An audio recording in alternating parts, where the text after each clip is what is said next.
Izinkan saya untuk bertanya di luar materi, namun pernah disampaikan beberapa waktu yang lalu mengenai bahwasanya ibadah sholat Jumat yang dilakukan adalah pengganti sholat zuhur. Iya. Jumat kemarin kebetulan saya di sebelah saya itu ada jamaah yang sholat Jumat di sini. Beliau datang ketika khutbah sudah dimulai. Khutbah sudah dimulai, beliau datang, kemudian beliau tuh sholat sunnah mungkin. Sholat sunnah 2 rakaat salam. Bangun lagi sholat sunnah 2 rakaat salam sampai dengan khutbahnya selesai. Yang saya tanyakan adalah apakah sholat Jumatnya sah atau beliau harus mengulang sholat duhur sendiri gitu Pak Ustadz. Demikian pertanyaan saya. Wassalamualaikum warahmatullahi wabarakatuh. Assalamualaikum warahmatullahi wabarakatuh.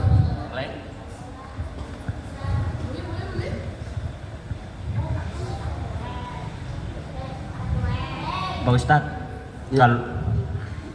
Assalamualaikum warahmatullahi wabarakatuh. Kalau udah wudhu terus kena air ludah sendiri, batal apa enggak itu? Ya. Terus apa lagi? Udah itu doang lah. Ibu-ibu barangkali? Udah. Ibu-ibu ada yang nanya? Mangga? Ibu-ibu udah bisa semua ya? Ya udah.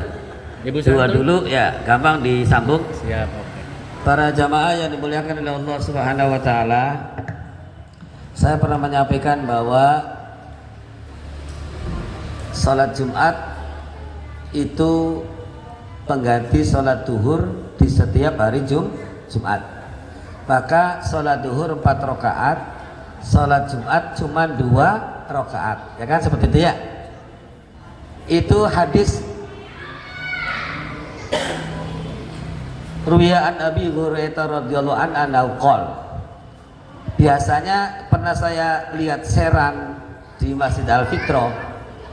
Itu ada namanya muazin, ada namanya muroki. Muazin itu tukang azan, ya kan? Muazin yang azan.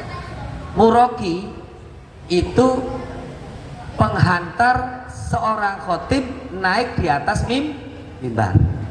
Maka ada kalimat yang diucapkan oleh muroki, al khutbatani huwa maqamu rak'ataini minaz zuhri. Al khutbatani, khutbah 2, khutbah pertama dan khutbah kedua,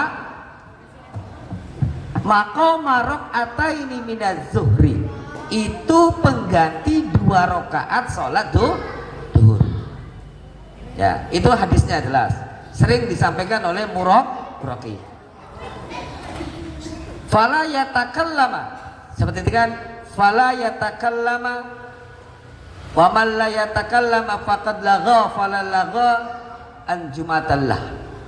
Maka jangan sampai di antara kalian itu berbicara, ngobrol. Kalau sampeyan semua ngobrol dan berbicara, faqad lagha, maka sampeyan duduknya itu fala jumatallah, maka tidak ada hukum Jumat baginya, artinya sia-sia. Kan seperti itu. Sekarang, dan saya pernah menyampaikan di sini itu perbandingan. Khutbah berarti pengganti 2 rakaat sholat duhur. Khutbah Jumat itu rukun sholat Jumat. Nah, kalau tahiyatul masjid qabliyah Jumat itu hukumnya sunnah. Apa aja? Sunnah. Nah, berarti berat mana antara sunnah dengan rukun di dalam kegiatan sholat itu? Yang rukun. Halo? Ya berat rukun. Kan seperti itu. Jangan sampai kita melakukan sunnah terus menerus, tapi inti dari ibadah kita itu rusak. Inti dari ibadah kita itu rusak. Itu saya pernah menyampaikan seperti itu. Kemudian pertanyaannya, lalu bagaimana hukum orang yang salat seperti itu di dalam ibadah salat Jumat ya? Dalam hadis itu berarti fala yatakallam wa man yatakallam faqad lagha fala faman lagha fala jum'atallah. Berarti posisi saat itu kalau ngobrol berbicara itu hukum Jumatannya kosong. Kalau belum tahu nggak jadi masalah. Sekarang sudah tahu. Tapi ini tidak berbicara, tidak ngobrol, tapi salat. Nah, salat. Maka hukum sholat Jumatnya bagaimana? Hukum sholat Jumatnya itu sebab yang mengesahkan sholat Jumat itu para jamaah yang dimuliakan oleh Allah ya. Ini perlu dipahami. Sahnya sholat Jumat di masjid itu satu, orang yang mendengarkan khutbah harus minimal 40 orang. 40 orang ini mustautinina, mukimina, yaitu posisinya pribumi. Apa aja? Pribumi. Berarti kalau orang yang musafir itu tidak menjadikan sholat Jumat di tempat itu menjadi sah dengan hadirnya musafir. Paham nggak? Halo?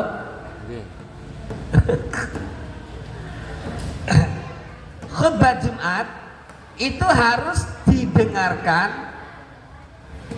maksimal 40 orang. 40 orang itu persyaratannya sudah balik, ya kan? Mumayyiz, mukallaf, sudah balik, kemudian mukimina, itu pribumi asli. Apa aja? Pribumi asli. Berarti kalau musafir, saya mau ke Jawa Timur, pas di sini berhenti salat Jumat di Alfitroh, berarti saya musafir tidak? Musafir. Saya ini tidak menjadi bagian dari 40 orang, tidak menjadi bagian dari 40 orang, karena saya musafir. Paham kira-kira? Karena saya musafir. Tapi saya musafir ini sholat Jumatnya sah tidak? Sah. Kalau 40 orang itu mendengarkan khutbahnya lurus. Makanya Bapak Ibu sering ketika assalamualaikum salam selesai sholat Jumat, ada orang yang sholat zuhur 4 rakaat. Berarti dia punya keraguan dalam melaksanakan sholat Jumat di masjid tersebut. Maka dia muadah mengganti kembali dengan sholat zuhur 4 rakaat. Ya, para jamaah yang dimuliakan oleh Subhanahu wa taala. Nah, berarti ketika pertanyaan tadi, bisa jadi orang yang sholat sunat terus menerus ya tidak mendengarkan khatib, mungkin dia itu musafir karena punya pikiran saya tidak menjadi bagian pengesahan sholat Jumat di masjid tersebut karena saya musafir. Paham kira-kira? Oh beli pak, oh lewat. Nah berarti belum paham. Maka saya sampaikan pada waktu itu ketika ada buletin bacaan, ntar dibaginya setelah bubar Jumat karena mengganggu kefokusan jamaah mendengarkan khutbah. Para jamaah paham gak Bu? Bapak? Nah itu ya para jamaah. Andai kata bapak ibu bapak nih, bapak ya, khususnya bapak-bapak, ibu-ibu juga barangkali bisa disampaikan. Bapak masuk nih ke masjid, masuk. Khotib akan diisi oleh saudara Mulyamin. Bapak tahu siapa itu Mulyamin,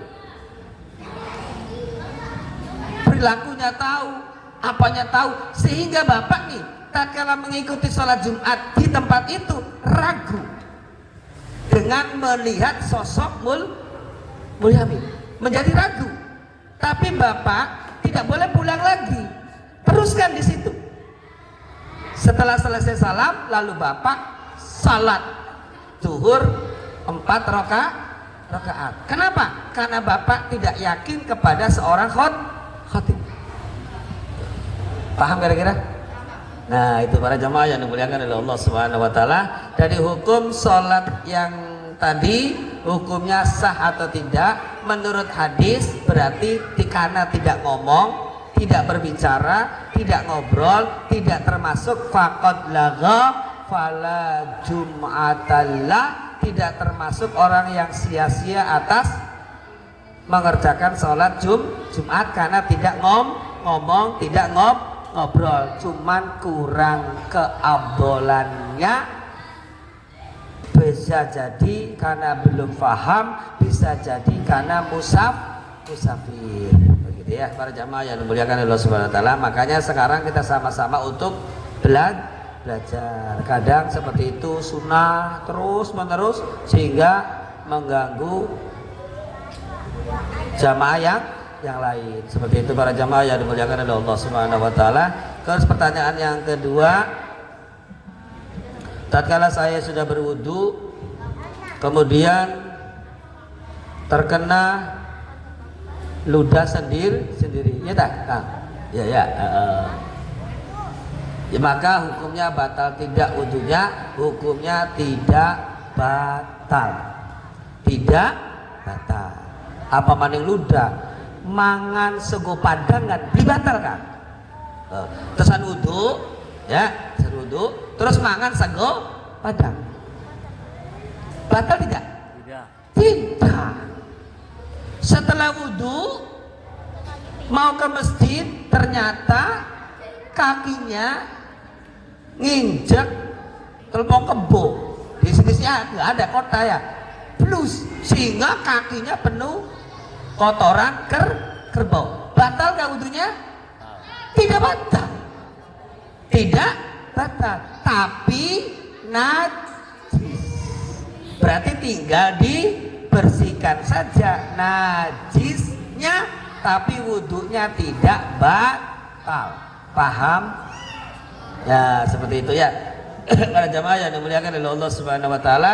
Jadi yang membatalkan wudu cukup 4 saja yang pernah saya sampaikan. Selain daripada itu tidak batal ya. Ludah karena ludah sendiri, atau diludahin sama orang karena lagi jalan ngeng lagi berjalan menuju ke masjid, yang satunya ludah kena angin sehingga nempel di baju kita. Batal tidak? Yang ludahnya tidak batal, saya yang kena ludahnya tidak batal, tinggal